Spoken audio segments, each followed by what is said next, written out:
merci à tous. Bienvenue au premier webinaire organisé par la SLOG. Moi, je suis Laurent Sabatucci, président de OL et membre du COMEX de la SLOG. C'est l'association de référence de la supply chain en France, environ 400 membres qui travaillent et produisent sous forme de lab et qui abordent à peu près tous les sujets de la supply chain dans tous les secteurs d'activité. À titre d'information, on a produit d'ailleurs il y a quelques mois un livre blanc sur l'intralogistique, donc l'ensemble des process à l'intérieur des entrepôts. Vous pouvez d'ailleurs télécharger sur le site de la SLOG.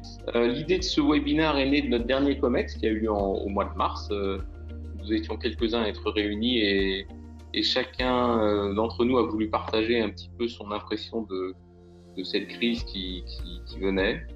Et on a trouvé que c'était intéressant, donc on s'est dit que ce serait intéressant de partager cette vision des uns et des autres avec l'ensemble de la communauté supply chain, d'où l'organisation de ce webinaire. Et comme je l'ai proposé, Yann de Feraudy, le président de la SLOG, m'a gentiment demandé de lancer les hostilités avec nos éminents intervenants. Donc je suis là pour quelques minutes et ensuite je passe la parole.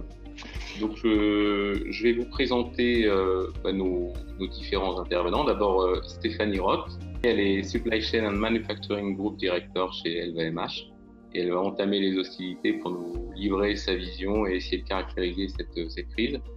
Elle passera ensuite la parole à Pierre-Martin Huette qui est directeur Supply Chain du groupe Michelin, qui lui ensuite passera la parole à François-Martin Festard qui est donc Digital Customer Experience du groupe Schneider, qui passera la parole à Xavier Deric qui est VP Supply Chain de Rexel Europe, et enfin Yann de Feraudy qui est directeur des opérations et président de la SLOG.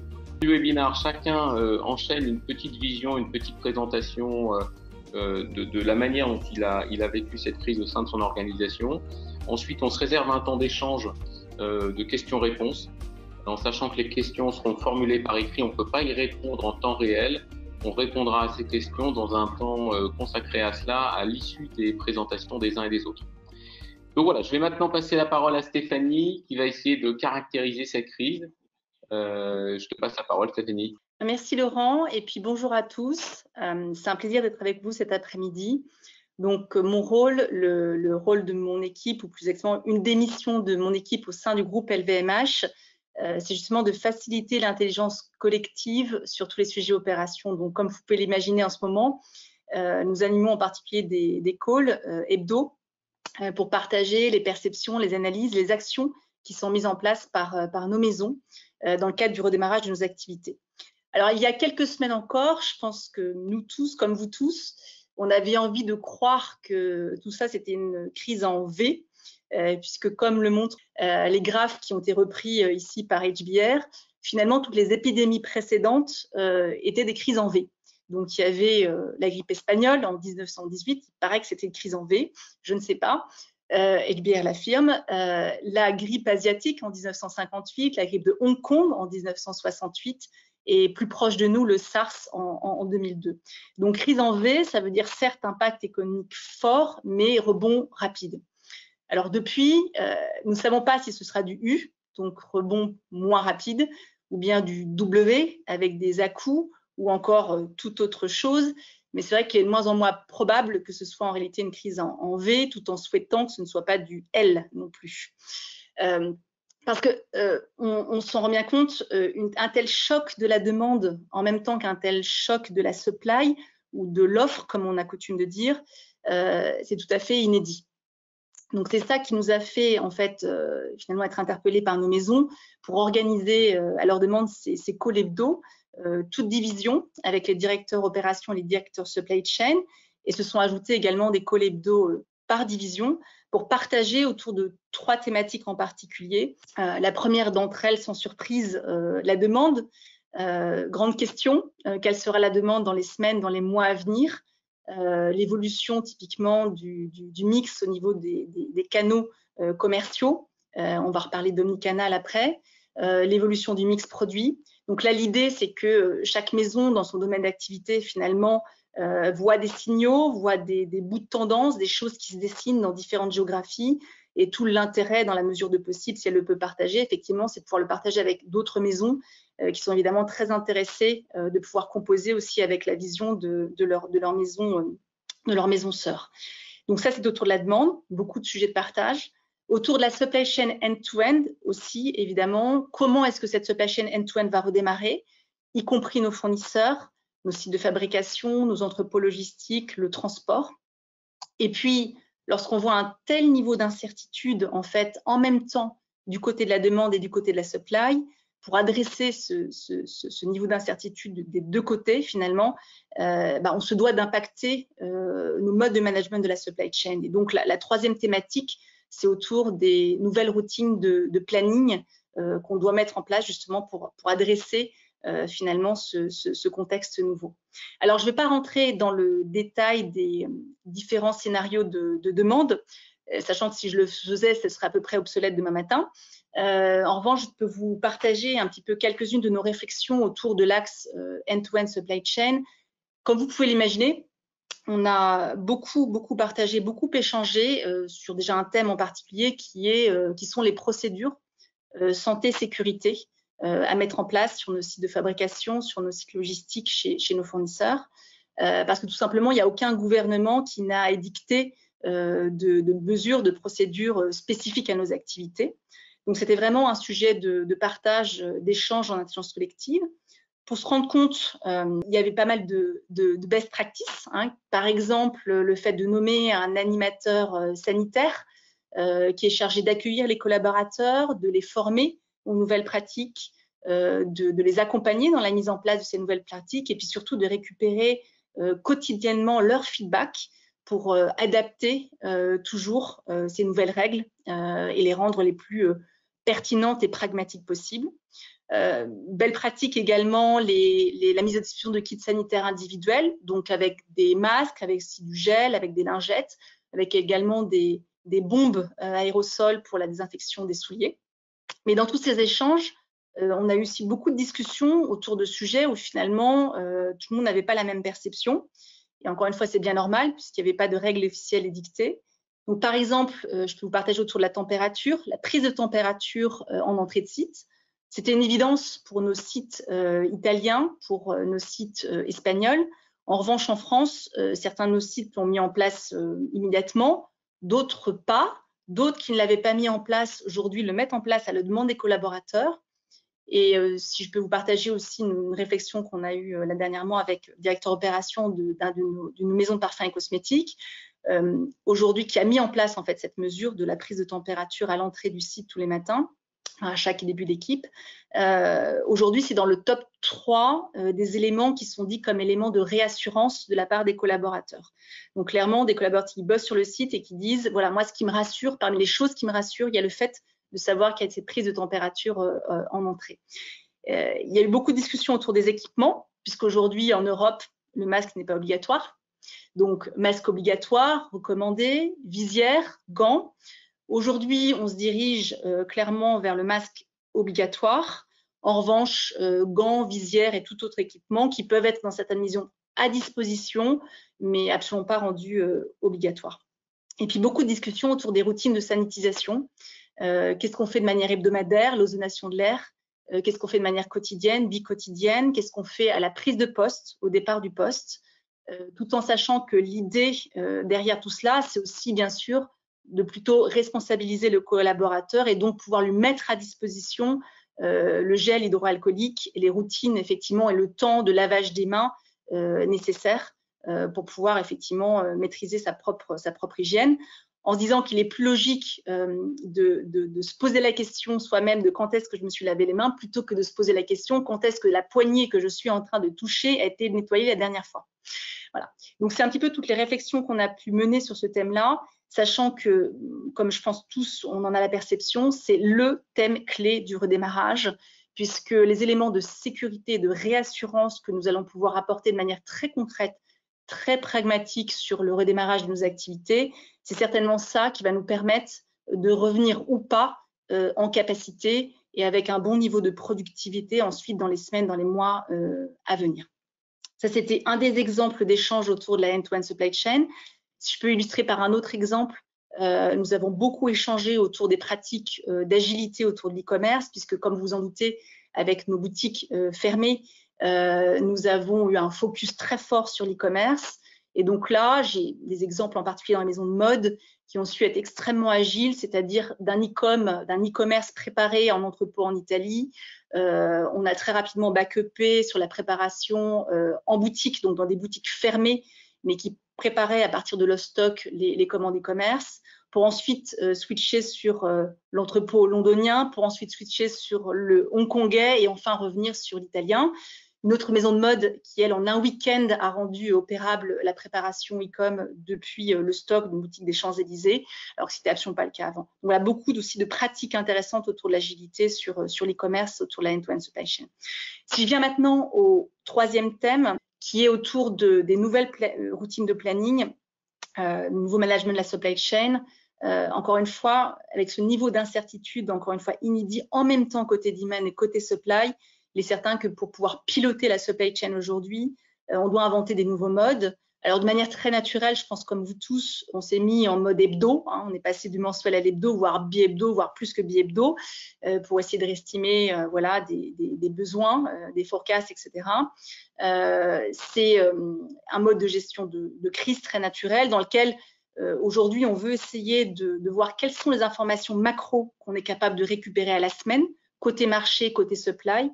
Comment traduire ces informations macro en informations utiles pour évidemment influer un planning d'appro, de fabrication, de distribution, et surtout finalement essayer de mieux gérer le stock, les ressources et le cash, et tout ça de manière très pragmatique. Donc le grand sujet aujourd'hui, c'est de rendre tout ça qu'on a fait de manière très intuitive robuste, puisque notre conviction, c'est que c'est pas là pour durer quelques semaines, mais c'est là pour durer au moins quelques mois. C'est plutôt le nouveau mode de management de la supply chain. Et donc, quand je dis rendre robuste, c'est évidemment de manière, encore une fois, très pragmatique, à base d'Excel, à base d'Anaplan, à base de Power BI, mais faire en sorte qu'on puisse vraiment outiller nos équipes pour effectivement avoir ces routines de planning et gérer plutôt en mode hebdo. Alors, ça m'amène à qu'est-ce que nous apprend finalement cette crise fondamentalement? Elle nous apprend sans doute à accepter l'incertitude. Elle nous apprend sans doute à apprendre à naviguer à vue. Mais quand on dit naviguer à vue, donc avec des nouveaux outils, c'est à naviguer à vue probablement en gardant un cap. Et je finirai mon intervention par ça. Quand on dit garder un cap, c'est ce que d'aucuns appellent aujourd'hui New Normality. Alors, ce serait bien difficile pour moi de définir qu'est-ce que ça va être que New Normality.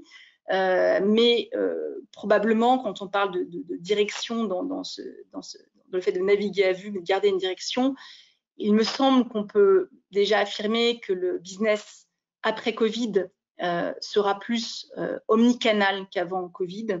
Et quand je dis omnicanal, c'est la part de l'e-com, certes, mais c'est aussi notre capacité à être vraiment omnicanal, donc avoir des commandes en boutique, de faire du store to web par exemple, de pouvoir effectivement une commande digitale venir très facilement intégrer la boutique dans le parcours client, etc., etc. Donc un business plus omnicanal après crise qu'avant crise, un business plus sustainable au sens résilience, au sens environnemental, au sens social, donc très probablement accélérer finalement toutes les démarches que nous avons les uns les autres en ce sens. Et puis pour finir, un business très probablement qu'on souhaiterait plus digital après Covid qu'avant Covid. Digital d'un point de vue, on l'a tous vécu, des organisations du travail, c'est certain, mais aussi digital dans notre pratique de la supply chain, puisque aujourd'hui, je crois qu'on rêverait tous d'avoir des outils de simulation qui nous permettent de faire tous les scénarios qu'on peut imaginer en real time, pouvoir les mettre à jour, pouvoir les faire vivre de manière beaucoup plus pratique et pragmatique que ce que nos outils nous permettent aujourd'hui.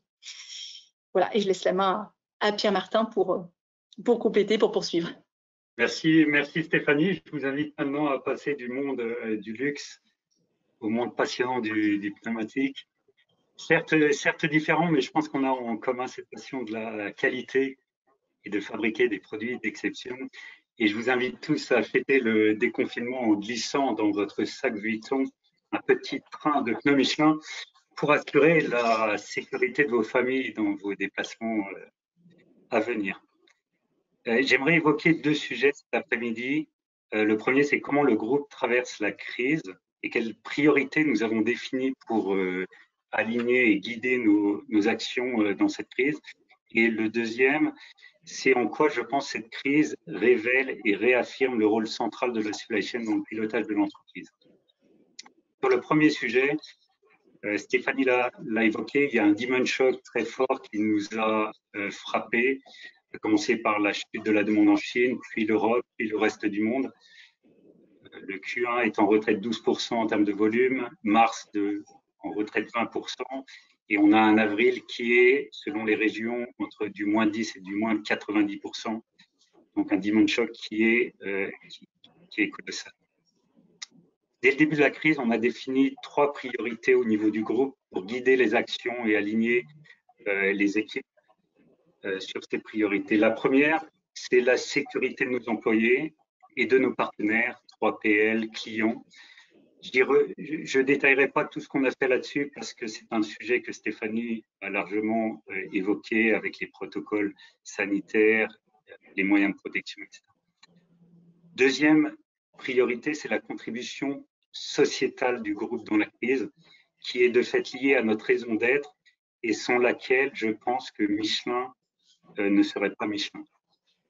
Cette contribution sociétale, pour vous illustrer en 2 points ce qu'elle veut dire pour nous. Le premier, c'est que nous avons, dès le début de la crise, assuré la continuité de nos approvisionnements sur ce qu'on appelle les besoins vitaux en produits Michelin. Donc, je parle ici des services d'urgence, les services d'État, la filière agricole, dont ont besoin nos communautés, nos nations pour continuer à vivre. Deuxième exemple, c'est que nous avons mis notre puissance d'innovation au service de la communauté, là aussi. Pour illustrer, peut-être vous avez vu dans les médias ce masque exceptionnel, révolutionnaire que nous avons construit avec le CEA, qui est réutilisable à l'infini. Et je dirais dans l'efficacité, la puissance n'a d'égal que le design un peu décalé. Ira très bien avec votre sac Vuitton, j'en suis sûr. Mais je vous invite à l'essayer, il est extraordinaire ce masque. Troisième priorité, c'est la maîtrise du cash pour assurer la pérennité de l'entreprise.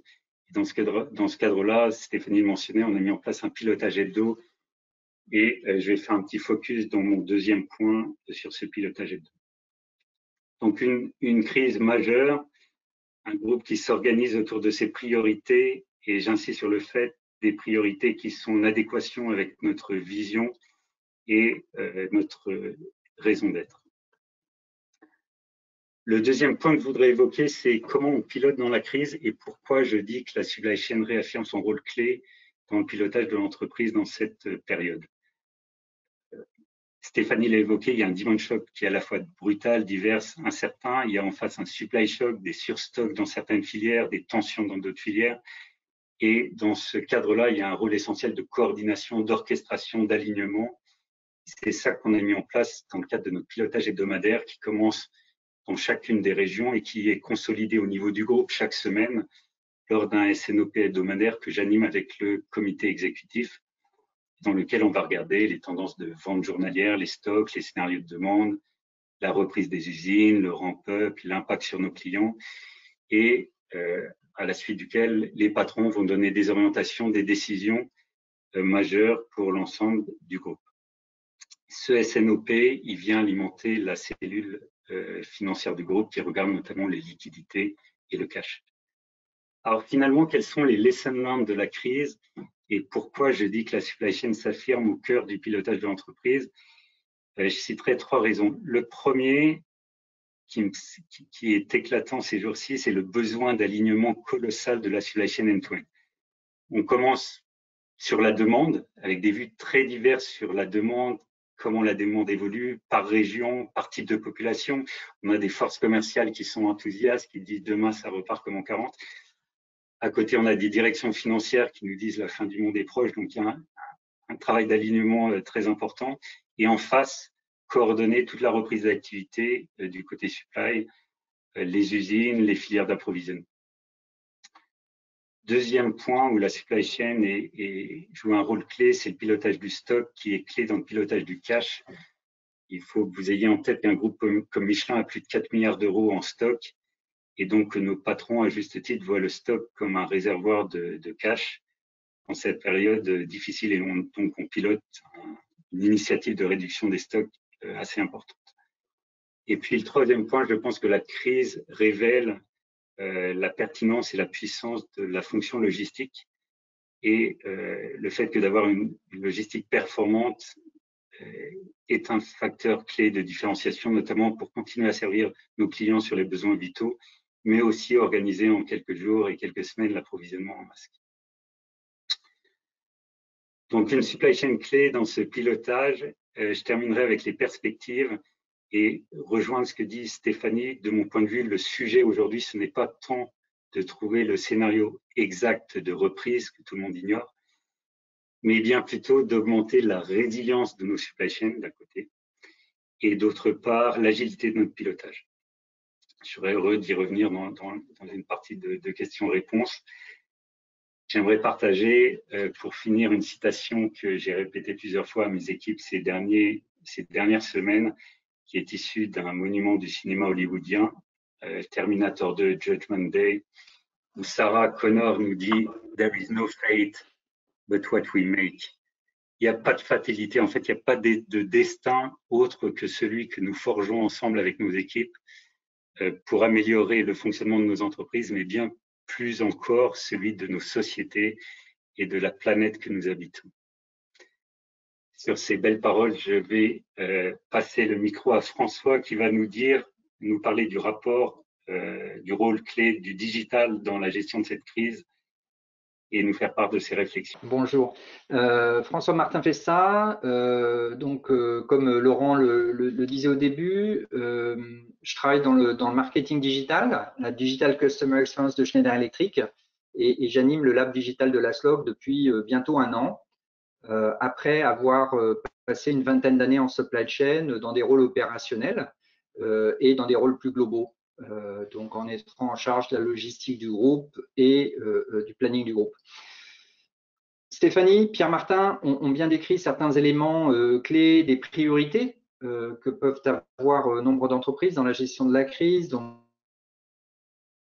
je ne vais pas revenir dessus, on va essayer de compléter un petit peu. Bien sûr, la santé des équipes, la business continuity, étant comme Michelin amené à apporter du support, de la maintenance à des infrastructures critiques, que ce soit des hôpitaux, que ce soit des data centers, que ce soit l'accès à l'énergie, qui sont cœur au métier de Schneider Electric. Donc, bien évidemment, de grande importance de pouvoir avoir l'ensemble de nos équipes et l'ensemble de nos dispositifs, y compris supply chain, pour apporter en ces temps difficiles le maximum de soutien aux infrastructures critiques de notre pays et à travers le monde.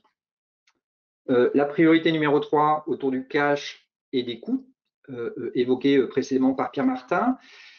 Je dirais qu'on a rajouté 2 priorités à ça qui sont de profiter de la crise pour essayer de booster la simplification d'un ensemble de choses, simplifier des processus, simplifier des pratiques et d'essayer de gérer pendant la crise la connexion très importante et le rebond des connexions avec nos clients. Donc ça, c'était les 5 priorités qui ont été décidées au global du groupe Schneider Electric. Alors, le focus que je vous propose maintenant, c'est de raisonner. Bien sûr, les temps sont durs. Bien sûr, nous sommes amenés à garantir le service à nos clients et nous sommes amenés à le faire dans des conditions économiques, nous amenant, dans un nombre significatif de cas, à porter une attention toute particulière sur les structures de coûts. Mais en même temps, à l'ère du digital, je pense que cette crise est aussi une opportunité pour repenser certaines priorités et nécessite d'avoir un focus renforcé sur le digital. Et en ce sens, la supply chain doit y contribuer. Et cela constitue une opportunité aussi pour la supply chain pour rester en contact avec les clients. Certaines des infrastructures physiques sont fermées, mais le digital est un moyen de rester en contact. Donc, les 3 thématiques qui m'apparaissent comme étant importantes, c'est premièrement, garder le contact avec le client, garder le contact avec les prospects. Quelque chose qui n'est pas forcément toujours perçu par les acteurs de la supply chain, c'est aujourd'hui, et en ce qui nous concerne, la beaucoup plus grande importance des visites de nos clients à travers nos plateformes digitales que des rencontres physiques, que ce soit sur des points de vente, que ce soit avec des vendeurs ou que ce soit avec des centres d'appel qui sont là pour bâtir un lien et une relation avec les clients. Donc aujourd'hui, pour vous donner un chiffre, chez nous, nous avons 23 fois plus de visites web que de rencontres téléphoniques, email ou physiques avec nos clients. 23 fois plus. Et quand nos clients viennent sur nos plateformes digitales, dans un nombre très significatif de cas, plus de la moitié, ils viennent pour y chercher, dans un monde B2B, des informations sur les produits, sur des solutions, sur des services. Ils viennent chercher sur nos plateformes digitales des réponses à des FAQ, download de documents, download de certificats. Donc, on a aujourd'hui plus de 50% du trafic, hein, c'est même très largement plus, c'est plutôt 75% du trafic, qui sont des recherches. Et vous savez bien que dans le monde du B2B, plus de 60% de la décision d'achat se passe pour beaucoup par de la recherche sur l'ensemble de plateformes. Donc, important d'avoir ça en tête et que la supply chain leverage sur ces plateformes. Très souvent, ces plateformes peuvent être en fonction des organisations, gérées par le marketing, gérées par l'IT. Et il me semble que c'est une fantastique vitrine pour que la supply chain amène de la valeur, pour que la supply chain puisse fournir des informations de livraison, puisse proposer des services, puisse, voire même dans certains cas, bâtir des API de manière à ce que ces informations avancées sur des dispos produits et autres, sur des substitutions, puissent même être mises à disposition de nos channels de distribution en aval pour enrichir l'expérience, enrichir le contenu vu par les clients. Deuxième point clé, ce digital augmentant. Et cela va bien au-delà du e-commerce, hein, parce qu'on l'a vu, on a dans le monde du B2B beaucoup de besoins d'information, de recherche d'information, de choix du produit. Cela renforce l'importance qu'on a dessus. Chez nous, le focus, il est sur la net satisfaction, sur le web et sur nos plateformes digitales. Et c'est un regard intense toutes les semaines dans nos 70 pays que de suivre l'évolution de la satisfaction client, la manière dont les clients peuvent trouver ce qu'ils recherchent, la findability de l'information est absolument critique. Et là encore, la supply chain peut avoir un rôle important à y jouer, même si dans certaines organisations, encore une fois, ce sont des activités plutôt pilotées par d'autres secteurs, le marketing ou l'IT. Le troisième point que je voulais partager avec vous aujourd'hui, c'est qu'effectivement, dans ce grand changement, grand chambardement avec beaucoup d'incertitudes, j'ai pu constater nombre de repriorisations de portefeuille. On est moins dans l'amélioration continue que sur certains sujets, de faire une pause et de fondamentalement procéder à des arbitrages assez profonds de nos priorités, de nos projets. Il y a un nombre significatif de choses que l'on arrête, mais aussi des choses que l'on démarre, que l'on n'avait pas forcément mis sur la roadmap 2020. Et il me semble qu'en ça, il y a une vraie volonté d'accélérer la simplification, de faire en sorte qu'au redémarrage, nous soyons plus lean. Et cette revisite des portefeuilles constitue une opportunité. Donc voilà, opportunité sur des projets IT, opportunité sur des projets de transformation, opportunité de simplification des offres, mais beaucoup de choses autour du faire plus simple de manière à rebondir plus agile. Voilà un peu les quelques éclairages sur l'importance, à mes yeux, de l'impact du digital, qui est, à mon avis, qui était une tendance de fond, mais qui n'est que renforcée par la crise, et la manière dont la supply chain doit vraiment rentrer sur ces activités et apporter une grosse valeur ajoutée pour vos clients. Alors, je vous propose en transition de passer la main à Xavier qui va vous éclairer sur la distribution professionnelle avec une vision élargie et panoramique sur les pays européens. Bonjour, je suis Xavier Deric. Je vais compléter la mosaïque que vous avez eue entre l'industrie, les produits de grande consommation, même de luxe, et puis mon industriel favori avant moi. Et donc, je suis en charge de la supply chain Rexel pour l'Europe depuis 11 années. Et pour vous partager déjà la brutalité du choc, mais qui a été très différent entre les pays d'Europe, de ce que j'ai observé et suivi au fil des jours. Nous avons eu, rappelez-vous, une certaine angoisse avec ce qui se passait en Asie, mais une angoisse assez distante, qui était plus qu'est-ce qui va en être de mes approvisionnements et tout ça. Et puis une réactivité qui a dû s'implanter très rapidement, mais très diversement. Nous vivons encore chez Rexel des pays du Nord, nous sommes implantés en Norvège, Suède, Finlande, très différents, et en Allemagne aussi, très différents de ce que vivent le reste de l'Europe. La Hollande était entre deux. Et donc nous avons ce qui est vrai dans notre pays d'origine, France, est très différent ailleurs. Les pays latins, bien sûr, ont été très concernés, très marqués, mais avec des attitudes très différentes. Donc, la brutalité, il faut le reconnaître, quelque chose de non préparé. Est-ce qu'on avait des plans de continuité partout? Oui et non, mais ils ont été mis en œuvre. Et là, l'importance des hommes, l'importance de la réactivité. Alors, j'abonde dans ce qui a été la revision de la supply chain, le fait qu'elle est réapparue comme tout à fait moteur dans tous les pays. Aussi, étant donné que Rexel opère principalement avec 52 entrepôts en propre en Europe, la mobilisation des troupes, le fait de l'importance de la cohésion sociale et donc aussi tout le bénéfice du lean. Je pense que cette réactivité n'aurait pas été aussi bonne s'il n'y avait pas eu cet effort du lean. Et le lean dans la distribution est un peu plus difficile que dans l'industrie. Nous avons moins de process et de machines, et donc nous avons à tenir des équipes et des rituels et de la formation et de la compréhension. Et je remercie les efforts qu'on a fait sur le lean.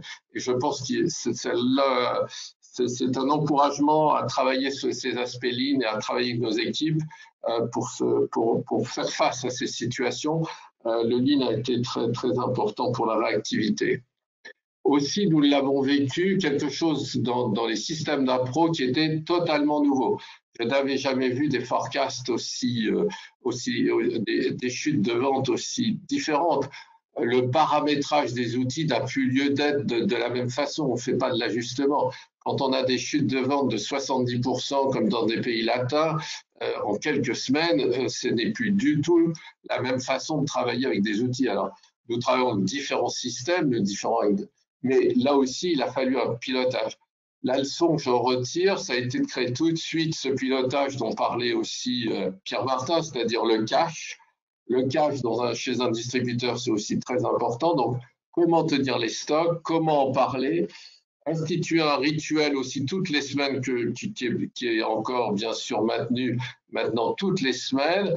Et aussi un besoin de faire parler des hommes. Les hommes d'appro sont souvent des solitaires ou isolés dans leur technicité, avec leur système, et ils ont besoin de montrer ce côté obscur de la force, et alors tout le monde commence à découvrir qu'un calcul d'appro, c'est pas simplement un forecast et tout ça. Donc, c'est aussi important de reconnaître ces métiers d'approvisionnement, ce pilotage hors du commun que nous avions de nos systèmes et de paramétrage qu'on n'avait jamais vécu, et ce pilotage à la semaine, et aussi la prudence. Ce sera ma conclusion, puisque la difficulté maintenant d'avoir un forecast. Mais je répète, avec de l'Allemagne qui est à 7-8%, des pays nordiques qui ont eu peut-être un très bel hiver et qui, dans les domaines des travaux, font du 15-20%, tandis que des pays d'Europe du Sud étaient à moins 65, moins 70. Il y a des contradictions dans la vie, mais à ce point-là, faire travailler et parler des gens en chambre qui vivent des choses très différentes, c'était difficile. Et c'est un défi humain aussi, parce qu'il y a bien sûr une intelligence collective à dégager, et ceux qui sont en problème peuvent être aussi bien sûr instructifs pour les autres, et ceux qui ont d'autres solutions peuvent aussi en parler. L'importance aussi, je ne sais pas si vous l'avez vécu, mais moi, le télétravail a été trop exagéré par rapport à nos métiers d'opération. J'ai rappelé assez vite dans la première semaine qu'il ne fallait pas penser que télétravail, qu'il y avait tout cet aspect des opérations, et dans la communication officielle, il y avait beaucoup trop de messages que sur le télétravail et tout ça. Et là, heureusement, la barre a été remise sur la reconnaissance des équipes, la valeur en effet du travail par site, et à nouveau de reconsidérer les exigences des opérations, et en effet, comme l'a souligné Stéphanie, tous les bons gestes, toutes les bonnes attitudes remettre. Et là, il y a un benchmark, je pense, très intéressant. Personne n'a la solution. Certains pays, par leur culture, vont mettre des gants, d'autres vont mettre des masques de tel type et tout ça. Il y a une attention très forte à avoir. Si je vous disais que dans un entrepôt, il peut y avoir des cas de Covid dans l'Europe du Nord et que c'est très bien traité, je pense qu'une même situation dans un entrepôt du sud de l'Europe pourrait être vécue d'une façon beaucoup plus dramatique. Mais je vois mes collègues italiens, espagnols, malgré toutes les difficultés, ont maintenu le travail et ont maintenu un service. Ensuite aussi, un autre phénomène, l'accélération du digital. Comme le disait François, c'est une tendance qui va se prolonger et durablement. Certains ont pris des nouveaux biais de commander, d'utiliser des webshops, de se renseigner. Nous sommes tous, vous le voyez, chez nous et à distance, et ce phénomène-là ne va pas s'arrêter dans quelques semaines. Donc, en effet, il y a d'un seul coup une prise de conscience, et on a gagné 8-10 points de web, de participation web, on va dire, dans la prise de commande entre l'EDI et les pure web shops. Et je pense que ce phénomène va être durable, sachant que l'Europe du Nord est beaucoup plus web, avec des pays comme la Norvège ou même la Suisse qui font plus de 60% déjà de leurs commandes sur le web, et des pays latins qui sont plus réticents. Autre chose aussi, l'ensemble de ces mesures sont durables, et il nous faut penser en effet pas du tout qu'on reviendra comme avant. Donc c'est une difficulté, je ressens, alors que des collègues reviennent, des collaborateurs vont reprendre dans les opérations et tout ça, la remontée en puissance d'activité, comment accueillir, comment fonctionner, ce qui était une solution extrêmement bonne et vite faite et bien faite quand on est 15-20, comment va-t-on le faire quand on va être 50? Différent, hein, différent de gérer tout cela. Et en effet, je pense, notre grand défi, c'est la résilience. Comment tenir, comment maintenir ces process, puisque nous allons cohabiter avec ce Covid sournois pendant très longtemps et différemment et dans nos différentes cultures. Donc, on ne peut pas penser, et notre avenir, c'est la première fois que dans le métier, on a beaucoup de mal à penser notre avenir. Comment sera le mois de juin? Comment sera la deuxième partie de l'année? Il nous faut une agilité.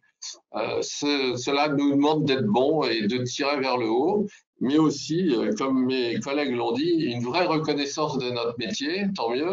Et notre défi, c'est d'en être digne, de garder cette humilité, de pouvoir communiquer. Jamais notre métier n'a été aussi communiqué dans les comités exécutifs. Jamais nous avons une telle écoute, tant mieux, mais il faut aussi délivrer maintenant le meilleur de nos équipes, aider nos équipes aussi à grandir et à se piloter dans ce monde incertain. Voilà ce que je voulais partager avec vous.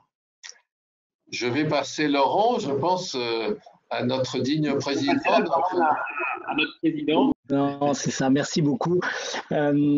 Écoutez, moi, je vais pas vraiment faire une synthèse parce que je pense qu'il y a beaucoup de choses très intéressantes qui ont été dites. Mais j'aimerais reprendre un peu certaines choses. Je pense qu'on est rentré dans cette crise. Il y a eu un article dans le Figaro sur Brice Rocher, le présentant comme le capitaine calme dans la tempête. Et je dois dire que dès les premiers jours, il a fixé deux objectifs simples. Il a dit, voilà, il faut qu'on protège nos ressources, donc c'est nos people, et le cash. Et il ne faut pas perdre de vue la mission qu'on s'est donnée au titre de la loi Pacte, qui est de reconnecter les personnes avec la nature. Alors tout d'un coup, on semblait presque un peu éloigné et l'oublier, mais il a dit il est hors de question que nous oublions cette mission qui nous est que l'on s'est donnée. Mais en même temps, il faut bien se focaliser sur people et cash.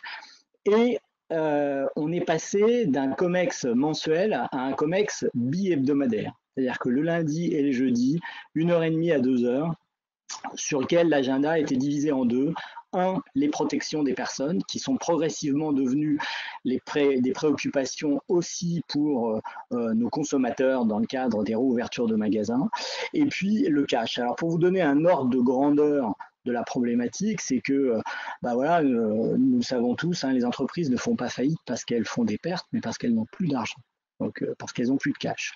Et que dans une entreprise où on a à peu près 6000 points de vente avec des enseignes, à l'enseigne de nos marques dans le monde, et qu'on constate que 95% sont fermés et que ça représente grosso modo environ 40% du chiffre d'affaires, on se dit qu'il y a de quoi être préoccupé. Et donc, évidemment, c'est un sujet, pour le coup, hebdomadaire que de regarder ça. Alors, qu'est-ce qu'on a fait? On s'est fixé finalement ce que les financiers ont appelé le crash test, où on a dit on met ça à zéro, et puis ensuite ça repartira à 50%, puis 10, puis 5. On a d'ailleurs échangé avec Pierre Martin au bout de 2 semaines de ce régime, et on a constaté qu'on avait un petit peu les mêmes de part et d'autre, c'est-à-dire que des financiers très rigoureux qui fonctionnent par hypothèse et qui ont fortement structuré en fait notre pilotage et la résolution en se dressant un tableau très noir à dessin, de manière à n'avoir plus que des bonnes nouvelles tant qu'à faire à mesure que la situation avançait.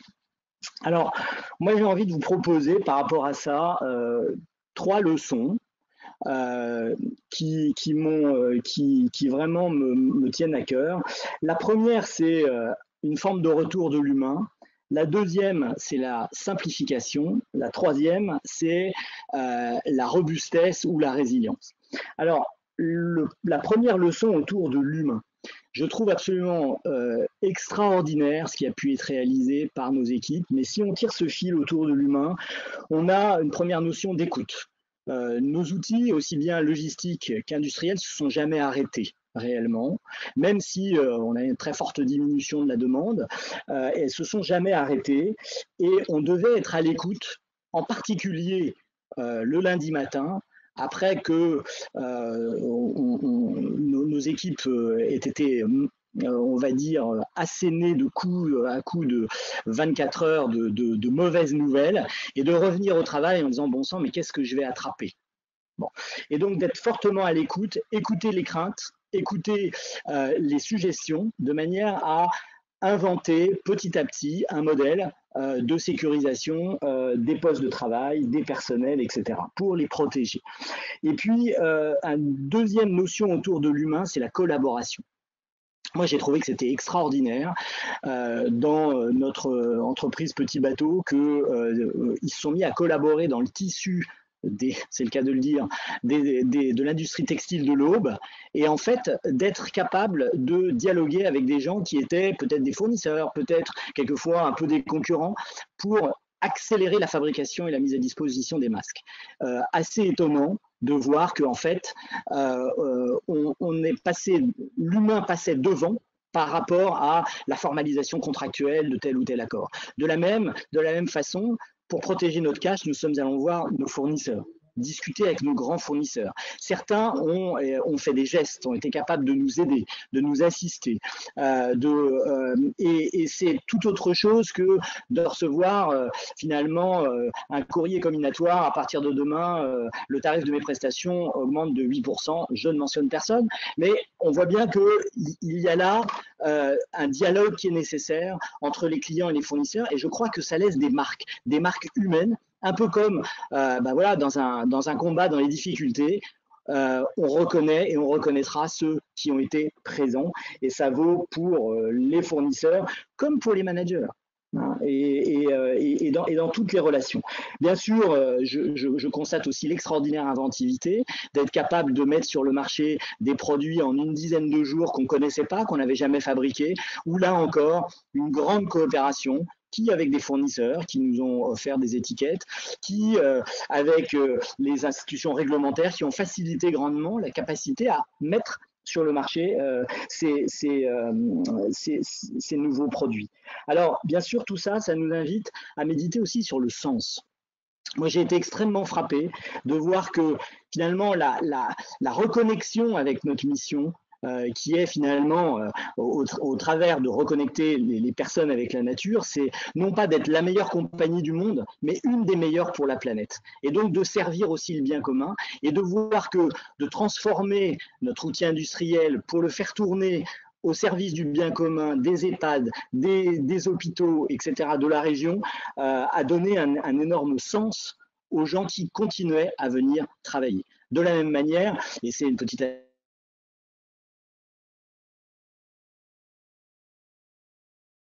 Yann, excuse-moi, je t'interromps. Yann, nous ne t'entendons plus. Mais c'est amusant de voir que ici à l'Agaci, on reçoit beaucoup de lettres, beaucoup de commandes. Et la VPC, pardon ? La VPC, c'est de la vente par correspondance, donc c'est la réception de commandes qui sont envoyées dans des petites enveloppes prépayées, et de voir qu'on a reçu une dizaine de lettres avec accusé de réception et la commande dedans, ces clientes n'ayant pas voulu utiliser l'enveloppe T, mais s'assurer que leur commande serait bien arrivée dans nos bureaux de façon à ce qu'on les exécute. Et lorsque j'ai transmis moi ce message à nos collaborateurs dans l'atelier en leur disant vous venez pas pour rien, vous venez parce qu'il y a des gens qui attendent ces commandes et qui les attendent d'autant plus que en fait les magasins sont fermés. Et donc je pense que ça c'est une des grandes leçons, c'est un peu ce retour de l'humain un peu tous azimuts. Et si je reviens aussi sur l'humain, c'est sur qu'est-ce qui a marché et qu'est-ce qui est résilient. Ce qui est résilient parmi nos business, c'est ce qu'on appelle la vente directe ou aujourd'hui le social selling. La vente directe, certains d'entre vous sont peut-être familiers avec ce qui a fait l'or de gloire d'une marque comme Tupperware. Ça a été beaucoup revisité, beaucoup instrumentalisé et digitalisé chez nous. Et on voit aujourd'hui que c'est un secteur qui est extrêmement résilient. C'est un secteur qui aujourd'hui, dans certains pays, mais non des moindres, comme les États-Unis ou même l'Italie, dépassent ses objectifs. C'est hallucinant. Et c'est pourquoi est-ce que ça se passe comme ça? Et je crois, moi, qu'il y a d'un côté, parce que la technologie et le digital nous y aident, et de l'autre côté, parce que c'est humain et que c'est des relations et que c'est, encore une fois, une interaction entre une conseillère et une communauté de clientes qui peuvent bien sûr s'articuler autour des magasins, même s'ils sont fermés, et demain, lorsqu'ils ouvriront, comme le mentionnait tout à l'heure Stéphanie. Alors oui, à partir de là, c'est vrai que le monde va sortir un peu plus digitalisé. Nos process de travail vont être plus digitalisés, c'est sûr. On a appris à télétravailler. Alors, je voudrais quand même faire une toute petite précision, c'est que je pense qu'on est en télétravail confiné. Donc, il y a du bruit, il y a des petits enfants, et c'est pas exactement comme de télétravailler dans une cible différente. Voilà. Et donc, je pense qu'on va avoir appris à faire ça, de savoir que c'est possible dans des conditions dégradées, et ce sera peut-être plus facile de le faire à l'avenir dans des conditions, disons, plus optimales. Mais là encore, la technologie nous a aidés. Et derrière la technologie, il y a des hommes et des femmes qui ont beaucoup trimé pour qu'on ait de la bande passante. Et d'ailleurs, on peut les saluer même aujourd'hui dans cet exercice de webinaire. Je pense qu'il va falloir que nous apprenions donc en deuxième leçon à nous simplifier. Je pense que ce qui nous a permis d'être très inventifs et très réactifs, c'est aussi de trouver des raccourcis, de simplifier des choses. Peut-être qu'il faut faire la liste des choses qu'on voudrait arrêter de faire. Et pour se simplifier la vie. Peut-être aussi de se dire que le débat sur le tout automatique tic-tic dans un entrepôt, c'est peut-être pas forcément la meilleure solution pour être agile demain. Peut-être qu'il faut avoir une réflexion de fond sur comment est-ce qu'on va utiliser la technologie demain. Et que surtout cette technologie doit rester simple. Moi j'avais un patron chez Hayes qui me disait dans notre métier, ce qui est compliqué, ça marche pas. Et je crois que ça reste vrai. Il faut être aussi simple que possible et pur pour arriver à une bonne exécution. Car à la fin, ce qui compte, c'est que la commande soit complète et qu'elle arrive à l'heure. Voilà. Pour finir, la robustness, la résilience, comment est-ce qu'on peut faire pour transformer, réinterroger nos principes de supply chain qui nous ont guidés ces 30 dernières années, pour voir comment est-ce qu'on peut peut-être contempler un certain nombre de colosses au pied d'argile que nous avons montés, qui ont été mis à mal parfois dans leur sourcing lointain, quand la crise a commencé en Asie et qu'on a vu que le tuyau ne se remplissait plus. Et puis de voir comment est-ce que l'on peut peut-être avoir des outils, des process qui soient non seulement plus simples, mais donc plus robustes, peut-être parce qu'ils seront plus simples, mais aussi parce qu'ils utiliseront les bonnes technologies ad hoc et dans le bon sens. Voilà. Alors, c'est un petit peu le moment pour faire une petite page de publicité pour la suite, si je puis dire. C'est que on a discuté entre nous et on s'est dit qu'on avait envie de partager nos discussions, qui sont des discussions en fait qu'on a régulièrement une fois par mois au COMEX de la SLOG, et puis aussi lorsqu'on est en conseil d'administration un petit peu plus large. Je pense moi qu'on apprend énormément les uns des autres. On a beaucoup appris à partager des choses, à les formaliser, à les mettre sur notre site internet. Je vous invite à aller voir les 100 questions. Il y a un certain nombre de choses qu'on a pu travailler pour mettre à disposition de la communauté, et puis nous les entreprises un petit peu plus grosses, de faire partager cette expérience à ceux qui ont peut-être moins de moyens mais tout autant de besoins. Et donc on s'est dit aussi que voilà, le new normal, comme certains le disent, je pense que ce sera forcément pas radicalement différent, mais certainement différent de ce qu'on a connu avant la crise. Il y a plein de choses qu'on en a apprises, plein de choses qui pourront plus être comme avant pendant un certain temps. Xavier disait qu'on allait vivre avec ce virus pendant un moment, et je pense qu'on va vivre pendant assez longtemps avec des chaînes un peu malmenées et bousculées. Et donc, il est peut-être temps de lancer cette réflexion, et que la SLOG doit être en être un des acteurs pour lancer une réflexion autour de cette supply chain que l'on voudrait pour après outiller, avec des méthodos, avec des hommes et des femmes, et comment est-ce qu'on va les animer pour être aussi robustes et efficaces que possible dans ce monde d'après. Voilà. Merci beaucoup Yann. Voilà, merci. Bon, je vais essayer d'enchaîner après vos brillantes interventions. Sachant que ça fait déjà presque une heure que nous tenons ce débat, on est toujours un peu plus de 300 à être connectés. Donc peut-être quelques questions qui viennent compléter les thématiques abordées. Une question sur la relocalisation, c'est un thème qu'on entend beaucoup. Est-ce que le monde d'après, c'est un monde avec de la relocalisation? Je sais que les enjeux sont différents entre LVMH et puis un acteur B2B, mais est-ce que vous pouvez nous dire un mot? Je pense que ça rejoint ce que tu disais Yann à l'instant sur la simplification. Et en quelques minutes, si quelqu'un veut s'y pencher sur la relocalisation. Ouais, moi je pense que c'est forcément un sujet de réflexion, c'est clair. Je crois que moi j'aime pas beaucoup la conclusion qui voudrait dire que tout va être nouveau et que voilà, on va rapatrier toute l'industrie et toutes nos forces en France. Je pense que s'il y a des choses qui sont rapatriées, elles seront rapatriées de façon assez ponctuelle. Je pense aussi que, eu égard au coût du travail en France, ce sera peut-être des usines très automatisées pour le coup, des outils de production assez optimisés. Je pense que, en tout cas, on peut pas se dire voilà, ça va être demain en rate gratis et on va tout mettre en France ou en proche Europe. En revanche, je pense qu'on pourra se poser des questions dans des arbitrages. Bon voilà, si j'ai un choix à faire, avant j'aurais dit je veux tout optimiser, avoir tout le monde sous le même toit, avoir des méga entrepôts, etc. Est-ce que c'est la bonne solution pour demain? Quelle redondance j'accepte pour être plus résilient? Des choses comme ça. Comment est-ce que je raccourcis le nombre d'intermédiaires que j'ai dans une chaîne pour que j'ai une meilleure visibilité, une meilleure transparence et peut-être une plus grande rapidité d'exécution? Voilà, une autre question peut-être pour Stéphanie, tu l'as évoqué rapidement. Moi, j'ai compris que résilience et finalement souci environnemental, en tout cas, ça ne remettait pas en cause, cette crise ne remettait pas en cause les stratégies environnementales des groupes que vous représentez, ce qui n'est pas vraiment ce qu'on entend. Il y a eu des demandes même un peu officielles de repousser certaines obligations environnementales. Là, on comprend que résilience, ça ne veut pas dire de remettre en cause des engagements environnementaux. Complètement. On a intervenu l'autre jour, effectivement, dans le World Earth Day pour réaffirmer que, au contraire, toutes les démarches dans lesquelles nous sommes engagés voilà, depuis longtemps maintenant ont plutôt tendance à se voir finalement plus que jamais confirmées, voire accélérées du fait de ce contexte de la crise. Donc, on s'inscrit complètement là-dedans. Et c'est vrai qu'en termes de durabilité, on a les dimensions économiques, sociales, environnementales en tête.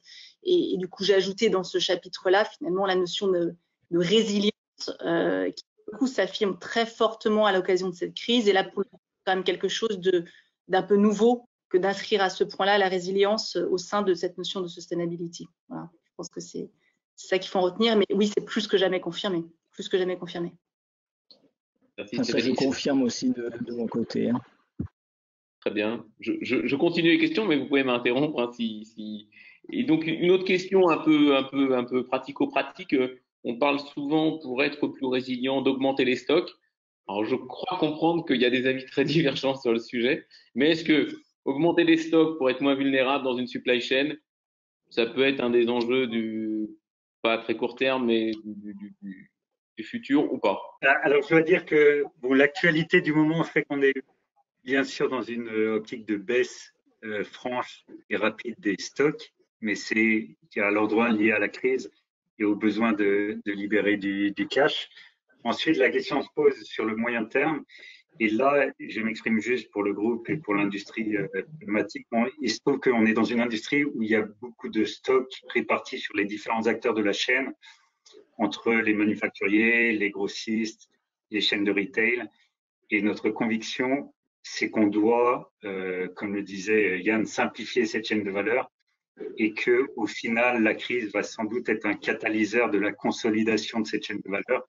On voit déjà certains de nos clients en difficulté financière et sûrement qu'au final, la chaîne porte moins de stock qu'aujourd'hui. Encore une fois, c'est sans doute assez spécifique à l'industrie dans laquelle nous évoluons. Donc, pas plus de stock, ça c'est sûr. D'accord. Pas plus d'entrepôts pour stocker plus. C'était ça le fond de Elle est orientée. Très bien. J'ai une autre question concernant la vulnérabilité. C'est vrai qu'il y a une mode, il y a en tout cas une tendance de fond qui est ces grands bâtiments XXL où on consolide un peu tout. Est-ce que ça, finalement, ça rend pas les supply chains plus vulnérables? Là, je pense que c'est peut-être Xavier qui peut nous dire un mot là-dessus. Est-ce que finalement, on va pas avoir tendance à maintenir des immeubles un peu mieux répartis, un peu plus nombreux, même si ça... Oui, je pense que... Mais j'ai une conviction sur déjà les besoins métropolitains qui sont dans les métiers B2B différents et devant la saturation routière, la saturation des réseaux et tout ça. Et donc, moi, j'observe plutôt une tendance dans les milieux de la distribution à faire moins des méga entrepôts et à revenir sur des points de proximité. Par exemple, en Suisse, nous avons 9 lieux, 9 grosses agences, centres logistiques qui distribuent même jour, en proximité, tout ça. Nous avons réouvert récemment à Vienne, en dehors du gros entrepôt de Linz en Autriche, on a rouvert un centre urbain. Et je pense que cette tendance, ce besoin de proximité, ce besoin de ne pas perdre une journée si jamais j'ai pas bien fait ma commande, de trouver cette solution-là correspondra à une partie des territoires européens pour pouvoir avoir ce maillage plus fin, oui, et de donner un service adapté aux besoins urbains ou du moins périphériques autour des villes. Ça, je le ressens un peu partout. Voilà. Et Laurent, peut-être pour construire là-dessus, dans une vision mondiale, nous, ça fait longtemps qu'on a une stratégie multilocale. et qu'on va renforcer. C'est-à-dire que Schneider Electric, on opère 200 usines dans le monde, on a des usines dans beaucoup de pays, ça fait partie de l'identité pour être perçu comme un acteur local dans beaucoup de pays, vis-à-vis des administrations, mais aussi vis-à-vis des gens, des employés. Donc, tous ces événements renforcent notre stratégie qui date d'il y a déjà de nombreuses années d'être multilocal, présent partout dans le monde. C'est clair. On arrive au terme de notre échange. Hein. Donc je voulais vous remercier. Également Valérie Macrez, Céline Chéreau, Peggy et puis Laetitia pour leur soutien. Vous remercier l'ensemble des auditeurs et puis vous demandez d'être indulgents parce qu'on est une association, vous l'avez vu, bienveillante, humaine, qui a des idées, mais néanmoins moi je ne suis pas un journaliste, donc on a essayé de monter ça rapidement juste pour vous faire partager des impressions qui nous semblaient intéressantes. J'espère que ça vous a intéressé, que ça vous a donné envie de participer avec nous aux travaux de la SLOG. Vous serez bien sûr, je pense que Valérie et Yann le confirmeront, les bienvenus et pour participer sans doute prochainement à un webinaire avec nous.